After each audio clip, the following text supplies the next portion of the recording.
Wagons gets conflated with Senator Bilbo of Alabama, and they have racism, racial segregation in the Middle Earth. I've never been a big fan of the give Teddy Roosevelt a lightsaber or a laser gun because, okay, it's cool until it breaks, and that's it. Because he was sending that stuff, he was sending a bunch of M16s back to the Romans would be great till they ran out of ammunition, and then they would just be left to rust. I think it's more plausible to say go back. You don't have to go back very far, and just introduce germ theory.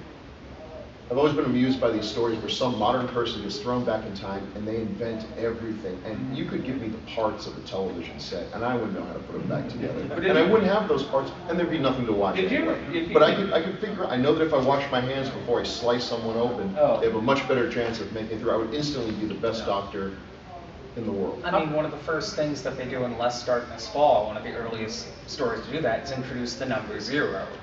Little things like that people overlook. Not to toot my own horn, but in my novel that's coming out this summer, Gods of Dawn, basically my time travelers are investigating the beginnings of civilization in Sumeria, and around 4000 BC. And within the context of this time traveler series, the Sumerians got their start, but with the help of an alien warship, a space warship crew that had crashed in the Persian Gulf.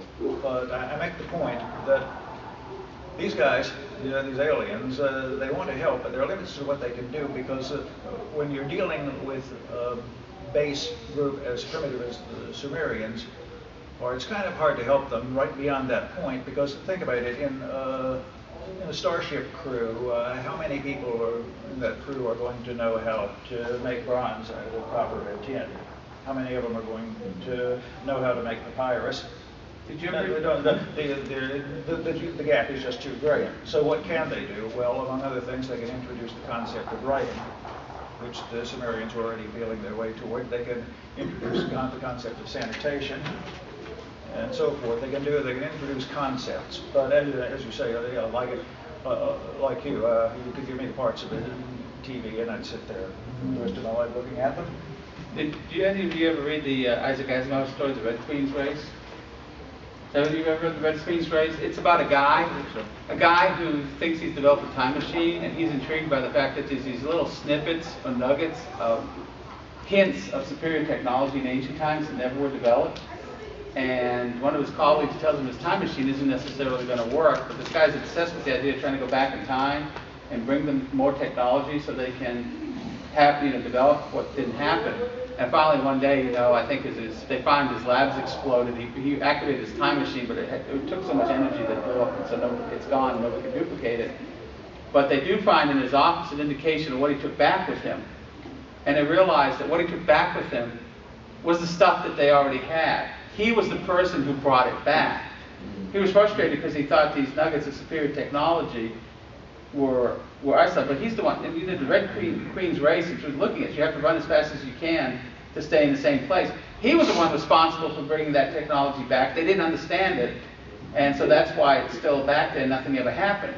But when they realized what he took, they realized what he took indicates the remnants of what we know about was the stuff he took. Yeah.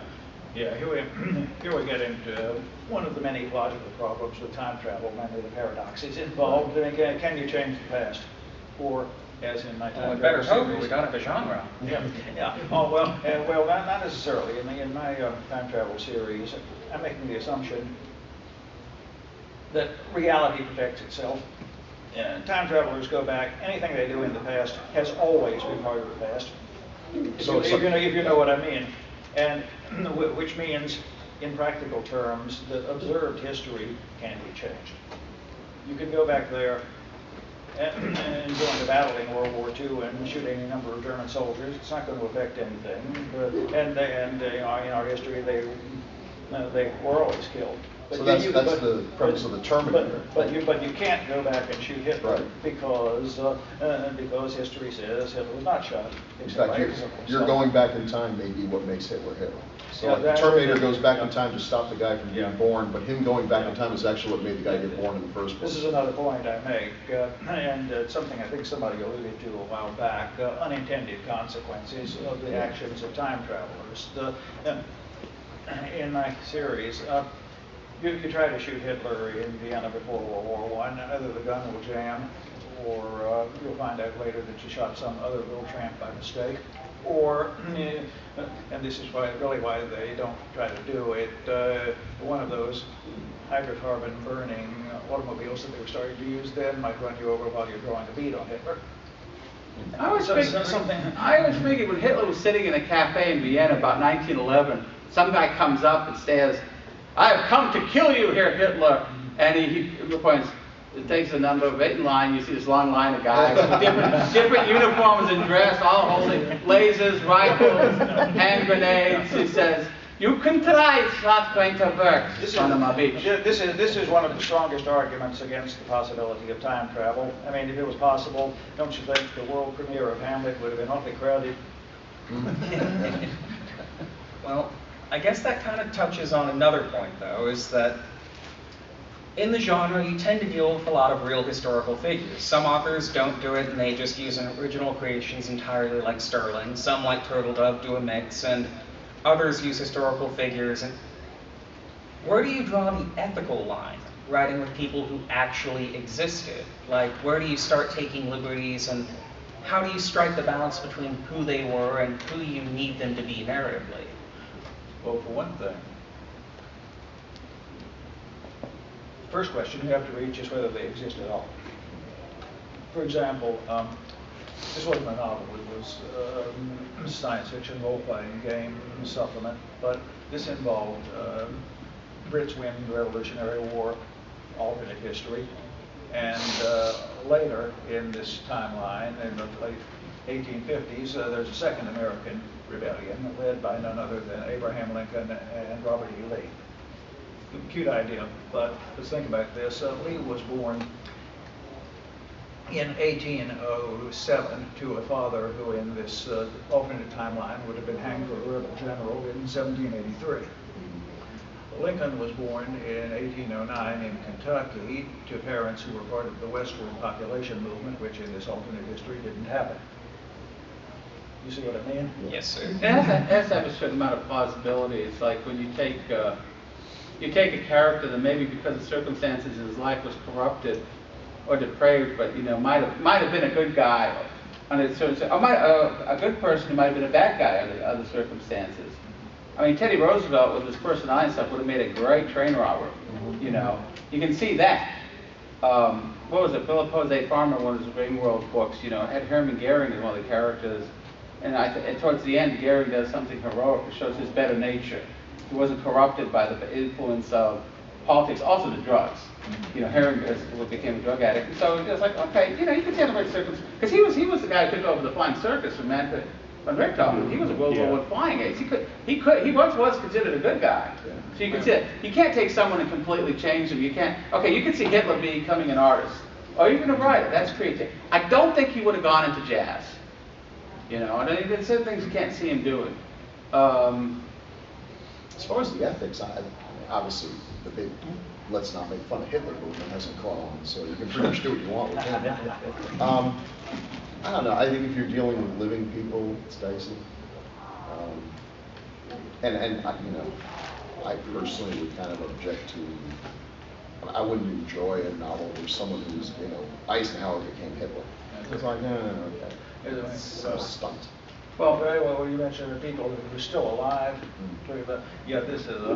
This can be sort of jarring. I mean, did you see the movie The Queen? Mm-hmm. I was really amazed that had to be Tony Blair's favorite movie. I mean, boy, did he ever! Well, in my book, there are people who are living who are in this alternate history. There's a young KGB agent on the Mars colony named Putin, But I don't have the character doing anything or saying anything that would be considered objectionable. There's another character who becomes a love interest of the protagonist, and she's a Yugoslav Italian named Laura Antonaz. But that's the real name of Laura Antonelli. She's quite alive, but I make her a good guy. It's also an inside joke since my name's Antonelli. Yeah. That's the first thing I thought when I heard your name right away. She changed her name. She had an ethnic Yugoslavian name. She changed it to an Italian name, which Antonelli is very typical. And there's probably a few other characters in there who. I'm sure Donald Trump is the star of many alt history books that are being written even as we're speaking. Yeah, well, the problem is I think some people suggested we're in one of them. You've ever had the alternate. I did a short story once where somebody encountered some essentially cross-time travelers, and they say, yeah, well, actually, as a matter of fact, we're kind of slumming because your timeline is the suckiest one we know. And then the guy realizes that and has to come with them, But that was something that was introduced in was it Bring the Jubilee, that we are the alternate. The history was supposed to be different, and it's changed. And what we know is the different timeline, because in that story, the South won the Civil War, and the protagonist, what was his name, Bakamaka? He accidentally changed history and gets stranded in the past.